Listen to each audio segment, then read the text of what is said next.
There's no one still watching, trust me. I never do this. I'm reading this straight off the screen here, by the way. So I can't remember this stuff. It gave me a little bit of this Set Wings of Destiny, Judas Priest. Kind of mid-2000s kind of era. Really? Unfortunately, I'm not an angry teenager anymore. That makes two of us, so. I guess I've been singing those songs for 25 years. So at some point, I might be able to get them right, you know. Hello, you Metal Pilgrims, and a very special welcome on this episode, because today, for the first time in almost 5 years, I'm more than happy to welcome nobody else but Nick Holmes of Paradise Lost on the show. Nick, thank you so much for finding time and joining me today. How are you, man? Yes, all good, thank you. Yes, good to be here, thank you. Yeah, awesome. Where are you at? Are you back home? I'm currently in my cellar at home, yeah. Nice. Yeah. Having a cellar is always good. As we Ukrainians know about it more than anybody else. Houses with cellars now work really well. Anyways, Nick, obviously the biggest news about Nick Holmes, about Paradise Lost these days, is the release of your upcoming studio album, 17th studio record, which I cannot believe that it's the number 17 by now already, Ascension. So first of all, congrats on finishing it up and finally releasing it amidst anything. And before we jump into anything else, can you tell us a little bit about the creative process behind it and how and if it was different from your previous studio work, which actually you can see right behind me, right? Obsidian. The one, yeah. Yeah. Excuse me. Yeah, well, I mean, we had quite a bit of time to write it because we had the kind of COVID lockdown for 2 years. We kind of average albums once every 3 years, and that's the kind of writing process, and then the touring process, and it usually lasts around 3 years. So we had 2 years extra. I mean, with that said, we still managed to do another album. Greg and myself did the host album, the kind of side project thing that we did.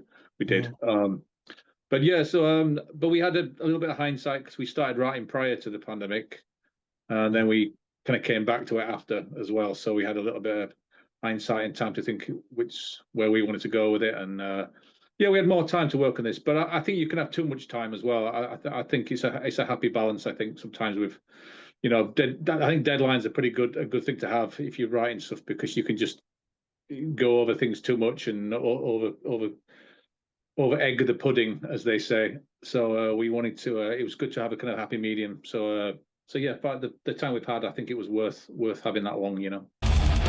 You actually mentioned this already, right? I mean, this is the longest break you've ever had in your entire career. I mean, I remember in the early days you released an album every year or so, right? Between Icon and Draconian Times, there was just like. Well, I mean, I think when bands start, you don't really have a following, so you just keep releasing albums and then if you start to get a following, then you start touring, and then the bigger you get, the more you'll tour. So the longer between albums, I guess that's the natural process. I mean, that's such bands such as Def Leppard and Metallica take massive gaps between because they, you know, I guess that's how it works.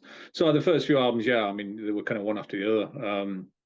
But then, yeah, I mean, it's all down to the touring cycle. You know, if we go back to America, how long we spend in America, if we do another tour in Europe, and the festival seasons is a thing in itself now. You can do 3 months solid festivals now, whereas back in the day there was kind of 3 or 4 festivals in the world, and now there's hundreds, if not thousands. So it's it's all down to the playing, the live thing, I guess, as well, you know.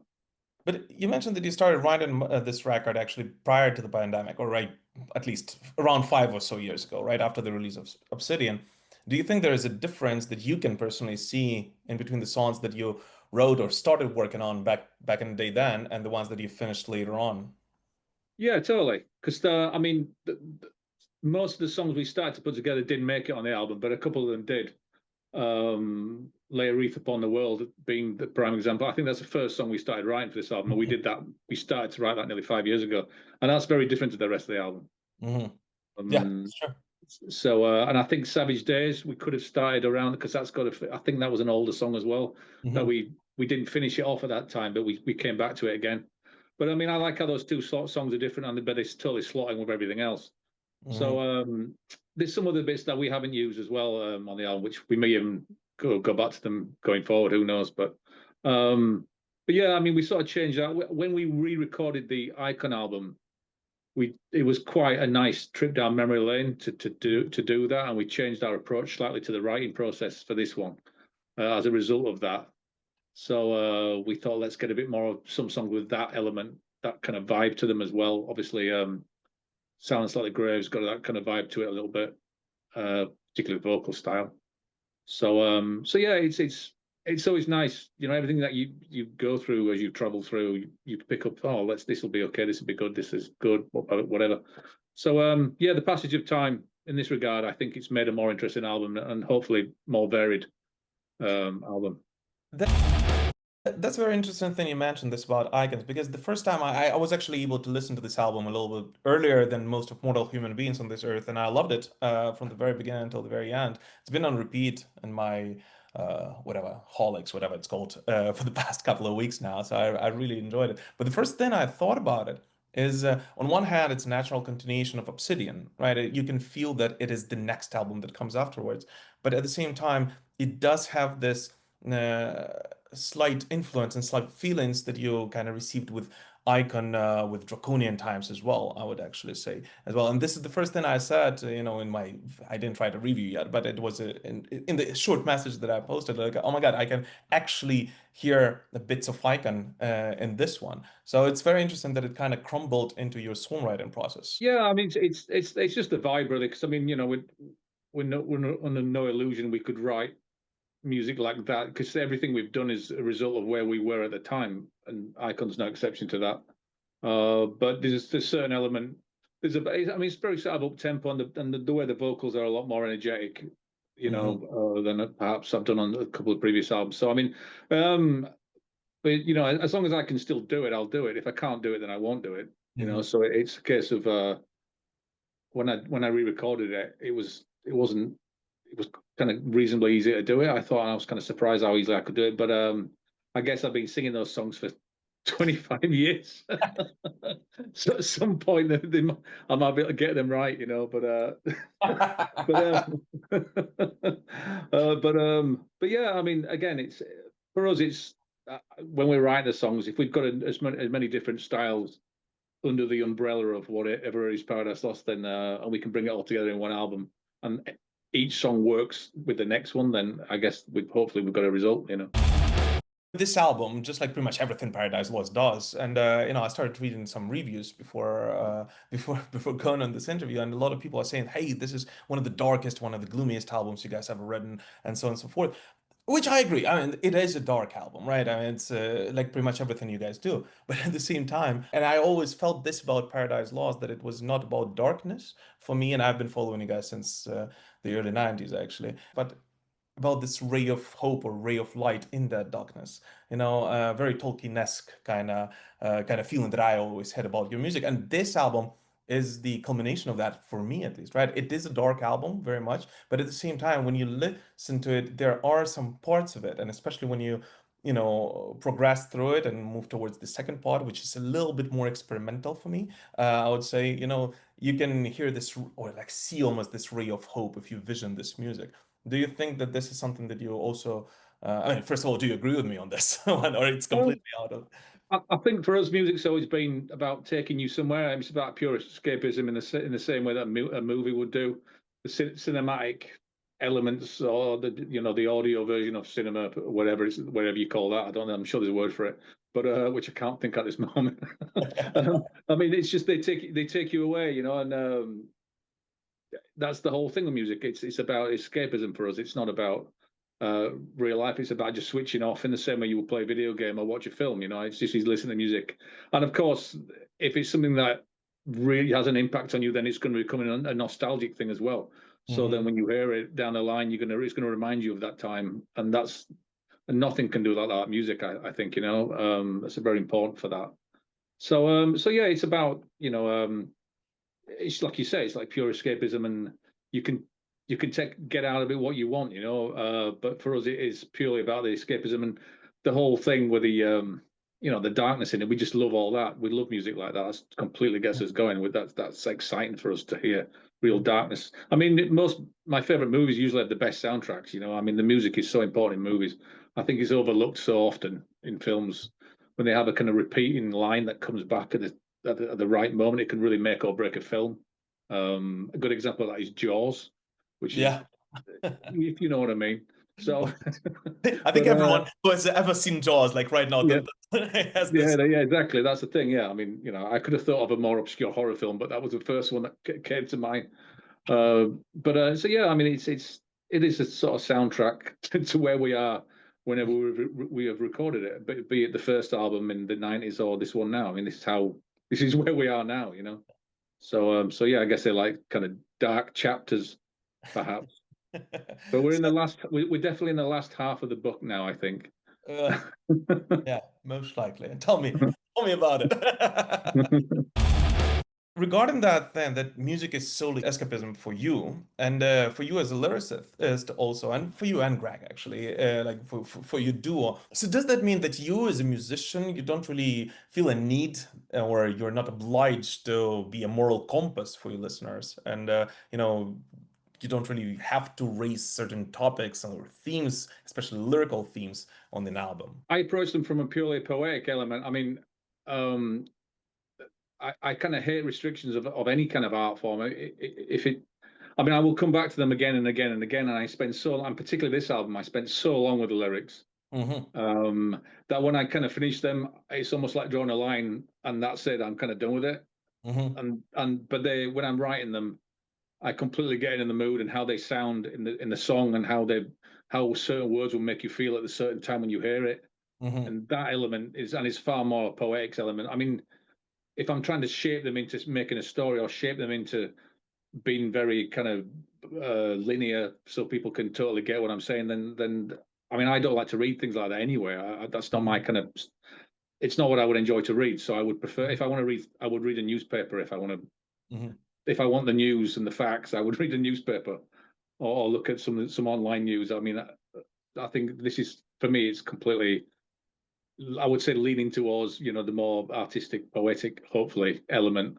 And again, it's escapism, and it's what I like. It's the kind of thing I like to read. I like kind of bold, pompous sentences and bold, pompous song titles and all that. Things that are so negative they're almost funny. I kind of like. And we've got so many negative song titles. I just love the kind of. It's so negative, it's actually amusing. I mean, that element, that dark sort of element, humor almost in some elements here and there, which are usually hidden. But so yeah, I mean, it's not about kind of standing on a soapbox or anything, or I'm not really into that. Really, there's enough fucking horrible things going on in the world without kind of making everything black and white in the lyrics. And religious aspect to it, because a lot of people are bringing up the whole idea of Ascension and the cover artwork. I mean, it's more about ducking and diving. It's more about looking life and what gets thrown at you and how you come out and how the negative things and the positive things in your life affect how you go along. And the whole thing with Ascension is just from birth, all you do is you're trying to rise and do the best that you can before you die. And we're not on Earth for very long, and it's making the most of it. Being a good person, I mean, and even the best people have the worst luck. So it's more about just trying to rise up through life. I mean, the religious aspect, that's kind of based upon people needing some kind of crutch if they're going to die, they think, well, I've got this, so when I die, it won't be as bad. And there's nothing wrong with that. But then you've got people who manipulate or deceive people with, false prophet element, which is also fascinating. I mean, what makes people believe and what makes people not believe is really fascinating, and it's more of an interest in that rather than preaching, there's no God or whatever. I mean, anyway, it's very easy to be an atheist and say, well, fuck religion, blah blah. I mean, that's kind of like I'm not looking at it from an angry teenager, because unfortunately I'm not an angry teenager anymore. Even my kids are angry teenagers. Well, it makes two of us, so. But talking about the artwork, though, I mean, it's kind of different from whatever you guys did before. It gave me a little bit of this Sad Wings of Destiny, Judas Priest, Patrick Woodruff kind of feel when I first saw it, and I was like, oh, that's very interesting. How you guys? We've always loved the Grandmasters element to art. I mean, obviously Slayer, Raining Blood, classic. Well, most of the Slayer covers have got that vibe anyway, I guess. But yeah, no, we always loved that kind of Grandmaster vibe and like a real dark element, like an old painting, an ancient painting. even though I think it was probably painted around 1880 or something, so turn of the century. But yeah, the kind of subject is kind of the baby's innocence, and it's surrounded by death. So it's basically when you're born, you're going to die no matter what. But then death can also be a refuge if you. It shows a man with crutches, he finds relief from his pain, and a sick woman rests her head. I'm reading this straight off the screen here, by the way. So I can't remember this stuff. Oh, it's okay. No, it's so yeah. I mean, it's that's the whole thing. I mean, and then when we read the synopsis of with painting and then the visual aspect of it, but it's actually a massive painting. It's like fucking huge. This thing. It's enormous. Have you seen it live? Have you seen it? No, I've seen a photograph of the original painting, but weirdly, the girl that works with our management team, she actually took a photograph of it. Weirdly enough, before we even decided to use it, we didn't even know she'd done that. It was kind of a coincidence. So yeah, but I mean, again, we always like that old master thing, and it's basically that simple, that we just like those old paintings. That's awesome. You should guys do a photo shoot in front of it in a museum or something. That'll be. I think we might actually do that. Actually, I'm not sure where it could be in Bristol. It could be an art gallery in Bristol. That's the last thing I heard. But then I heard it had gone to London, so I'm not entirely sure where it is. But yeah, if we get the opportunity, we will do that. Yeah, for sure. One of the questions that was asked by by fellow viewers who saw that I'm going to be doing an interview with you today, it's a really interesting one because it actually works quite well for what I was going to say about the last song on this album, A Life Unknown. Because for me, yes, I do understand that Lay a Ref on the it's a kind of different track, but for me also Life Unknown was a slightly different vibe kind of song. It works as a cool culmination. That was another song I think that was before the pandemic. I think that was definitely one of the songs, a very old song. Yeah, that was the one we were kind of messing around with. And we used it as an extra track because we thought it didn't fit quite well with the rest of the vibe on the album. But yeah, that's the kind of that sounds like a lot of stuff maybe we would have done around the kind of mid 2000s kind of era, maybe. That's interesting because on and this is the question actually. So on Shades of God, As I Die, the last track on it, right, kind of served a little bit of a bridge to Icon because it was different from the rest of Shades of God. The same with Blood Within and Beneath Broken Earth. It kind of let into the sound that you guys explored on Medusa later on. So is there a chance, if you guys started working on a new album already, that A Life Unknown will be that bridge into the 18th studio record that you guys will be working on? Can't see it. I mean, I don't know. I mean, I quite like those songs now and again. I won't want to do an album that's kind of back to back with that kind of stuff. Like I said, it's something we've kind of explored that avenue a lot in the past. We've got quite a few albums that are a lot along those lines of that song. So whether we go there again with more of that, I don't know really. It's too difficult to say. I mean, we haven't even released this album yet, so I don't know. But you guys haven't started working on whatever is next after that, because I remember when we spoke about Obsidian, I think you already said that you had a couple of ideas for the next album. Yeah, we haven't done anything yet. No. It's in the disc. We haven't got to that page yet. Yeah. No, we'll see. Yeah, just release this one for now. I wait for everyone to hear it. I fucking loved it, man. As I said, I've been Paradise Lost fan for 25 years or something like that, like a long fucking time. Been around a while, yeah. Is there one song that you particularly cannot just wait to play live in front of an audience? That you think? I think the three singles. I mean, the kind of written. I mean, we do when we write stuff. We always think if we're going to be able to do it live, is it going to work live? And we've written songs in the past where we haven't even thought about if it's going to work live. We just did it because we thought. But I mean, you've got to think about that aspect as well now. And can we pull it off live? And so yeah, I mean, a song like Sounds Like the Grave is going to be great. So is Serpent on the Cross. That's going to be a great one live as well. I mean, particularly, I think Serpent opens the album. I think it's such a great album, great opening song, So I guess personally, I'm really looking forward to playing Serpent. That'll be a cool concert opener as well. I actually think. Yeah, for sure. Yeah. But the interesting thing for me is that you guys released 3 tracks. The singles that you guys released, the 3 singles so far, are from the first half of the album. And as I said, I'm an old fart who likes who still thinks of albums in terms of 2 different sides of a vinyl record in a way, or cassette. Yeah, no, we do. That's exactly what we do. I mean, when we do the track listing, we think A side, B side, first song, side B, and finishing track. Hmm. That's how we always kind of gauge it, for sure. So this one So was also done like this on purpose because for me, like there is this difference between side A and side B, and not because one is stronger or weaker than the other. No, it's because they're yeah, different, and you kind of have to listen to it, in its entirety and to appreciate it. And I love how after Diluvium, there's this a little bit feeling of I need a break for a moment, almost like I need to turn the side and start experiencing it all over again. yeah. Did you have that in mind when you were writing that? When we arrange the tracks, we think about how the last one finishes and how the next one starts.